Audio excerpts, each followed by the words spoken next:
નમસ્કાર પ્રિય દર્શકો, આજે અમે વાત કરીશું તારીખ 1 મે 2024 રોજ ગુરુ ગ્રહનું રાશિ પરિવર્તન થવા જઈ રહ્યું છે, જે મીન રાશિ અને મીન લગ્નના જાતકોને કેવું ફળદાયી રહેશે. મિત્રો, વિડીયો આગળ જોતા પહેલા અમારી યુટ્યુબ ચેનલ પર તમે નવા દર્શક હોય તો અમારી યુટ્યુબ ચેનલ હરિભક્તિ સ્તોત્રને સબસ્ક્રાઇબ કરો.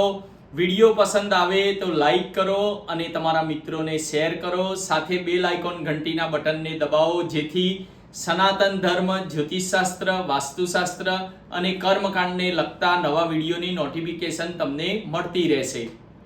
મિત્રો, તારીખ 1 મે 2024 રોજ ગુરુ ગ્રહ મેષ રાશિ છોડી વૃષભ રાશિમાં ગોચર કરશે. તારીખ 1 મે 2024 થી લઈ તારીખ 14 મે 2025 સુધી, એટલે કે 1 વર્ષ સુધી ગુરુ ગ્રહ વૃષભ રાશિમાં ગોચર કરશે. વૃષભ રાશિનો સ્વામી શુક્ર ગ્રહ છે. શુક્ર અને ગુરુ ગ્રહ બંને એકબીજાના શત્રુ ગ્રહ છે. આ 1 વર્ષ સુધી ગુરુ ગ્રહ શત્રુના ઘરમાં ગોચર કરશે. ગુરુ ગ્રહ જે સ્થાને આવે તે સ્થાનને ભ્રષ્ટ કરે છે અને ગુરુ ગ્રહ જે સ્થાન પર દ્રષ્ટિ કરે છે તે સ્થાનને લગતું શુભ પરિણામ આપે છે. મીન રાશિ માટે અને મીન લગ્નથી ગુરુ ત્રીજા સ્થાને ગોચર કરશે અને ગુરુ ત્રીજા સ્થાનેથી 5મી દ્રષ્ટિથી 7મા સ્થાને અને 7મી દ્રષ્ટિથી 9મા સ્થાને અને 9મી દ્રષ્ટિથી 11મા સ્થાને ગુરુ જોશે, જે અમે અહીં સ્ક્રીન ઉપર કુંડલીના ચાર્ટમાં દર્શાવેલ છે.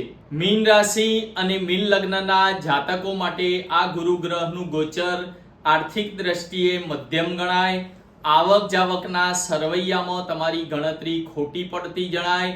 વ્યવસાય સંબંધી અખતરા કરવાથી દૂર રહેશો તો ભાવિના નુકસાનથી તમે બચી શકશો. તમે નાણાકીય સમૃદ્ધ થવા માટે બીજાઓ પાસેથી ઋણ મેળવશો. અહીં કરજદાર બનવાથી બચશો તો મોટી જવાબદારીથી તમે મુક્ત રહી શકશો. નાણાંની આવક સ્પષ્ટ દેખાશે, પરંતુ અંતે સરવૈયું કાઢશો તો ખ્યાલ આવશે કે પૂરતા નાણાં મળ્યા જ નથી તેવું તમને જણાય. મીન રાશિ અને મીન લગ્નના જાતકો માટે આ ગુરુ ગ્રહનું ગોચર પારિવારિક દ્રષ્ટિએ મહત્વનું રહે. કુટુંબ પરિવાર સાથે આનંદ ઉત્સાહમાં દિવસો પસાર કરી શકશો. સંયુક્ત માલ મિલકત ધંધાના પ્રશ્ને કુટુંબ પરિવારમાં શાંતિ સુમેળથી વહેંચણી પણ થઈ જાય. અવિવાહિત વર્ગને વિવાહ લગ્નની વાતચીત આવે અને નક્કી પણ થાય. પરિવારમાં મોસાળ પક્ષ તરફથી કોઈ અનિચ્છનીય બનાવ બનવાથી તમે દુઃખ અનુભવશો. વૈવાહિક જીવનમાં શાંતિ તેમજ સુમેળ સાધવાથી સમસ્યાઓ હલ થશે. ગેરસમજોથી વૈવાહિક જીવનમાં ચક્રવાત પણ સર્જાશે.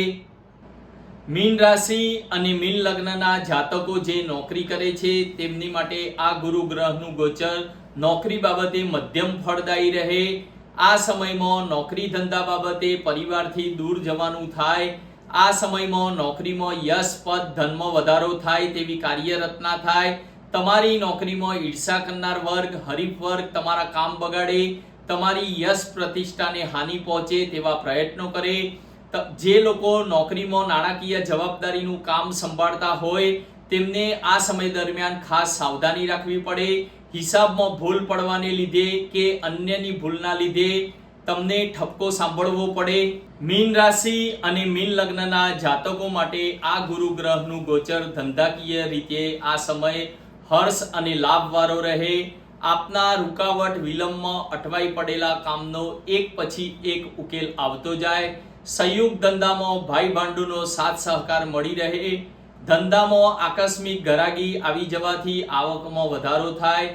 સહકાર્યકર વર્ગ, નોકર ચાકર વર્ગનો સાથ સહકાર મળી રહે. આયાત નિકાસના ધંધામાં પરદેશના કામમાં સફળતા મળી રહે. ધંધામાં આકસ્મિક કોઈ પૂછપરછ આવી જાય અને નવો ઓર્ડર પણ મળી રહે. આ સમય દરમિયાન કોઈની પર જલ્દી ખાસ વિશ્વાસ મૂકવો નહીં. મીન રાશિ અને મીન લગ્નના જાતકો માટે આ ગુરુ ગ્રહનું ગોચરનો સમય તંદુરસ્તીની દ્રષ્ટિએ મધ્યમ રહે. આ સમયમાં વાત કફની અસર વધુ જોવા મળે. પેટ આંતરડા સંબંધી તકલીફ વધે તેમજ ગુપ્તાંગ સંબંધી કમજોરી સર્જાય. તમારા વિચારોમાં ઉશ્કેરાટ વધે. તમારા સ્વભાવમાં ચીડિયાપણું આવે. વ્યવસાયિક કે નાણાકીય સંબંધો બગડતા, તમારા માનસિક ટેન્શન વધતા, શારીરિક તકલીફો ઊભી થાય. મીન રાશિ અને મીન લગ્નની સ્ત્રીઓ માટે આ ગુરુ ગ્રહનું ગોચરનો સમય મિશ્ર ફળદાયી રહે. આંતરિક, માનસિક તેમજ આર્થિક મુશ્કેલીઓ આવે. તમારી ધાર્મિક યાત્રા, મુસાફરીઓ કષ્ટદાયી રહે. મીન રાશિ અને મીન લગ્નની સ્ત્રીઓને પેટ, આંતરડા તેમજ મસ્તક પીડા જેવી શારીરિક તકલીફો રહે. નોકરી કરતી સ્ત્રીઓને પુરુષાર્થના અંતે સામાજિક વર્તુળના પડકારોનો સામનો કરવો પડે. પારિવારિક મર્યાદા અને વ્યક્તિગત ભાવુકતાની વચ્ચે તમે ગૂંચવાશો. મીન રાશિ અને મીન લગ્નના જે જાતકો વિદ્યાર્થી છે તેમની માટે આ સમય શુભ ફળદાયી રહે. આપના ધ્યેયને પ્રાપ્ત કરવામાં સરળતા રહે. પરદેશ ઉચ્ચ અભ્યાસ અર્થે જવાનું સ્વપ્ન પૂરું થાય. તમારી રુચિ અનુસાર સ્ટ્રીમ પસંદ કરવી. કોઈના દબાણમાં આવી વિષયો પસંદ કરવા નહીં. વડીલ વર્ગના માર્ગદર્શનથી યોગ્ય લાઈન પસંદ કરવી. આ સમયમાં મીન રાશિ અને મીન લગ્નના બધા જ જાતકોએ ગરીબને અન્ન અને કપડાનું દાન કરવું.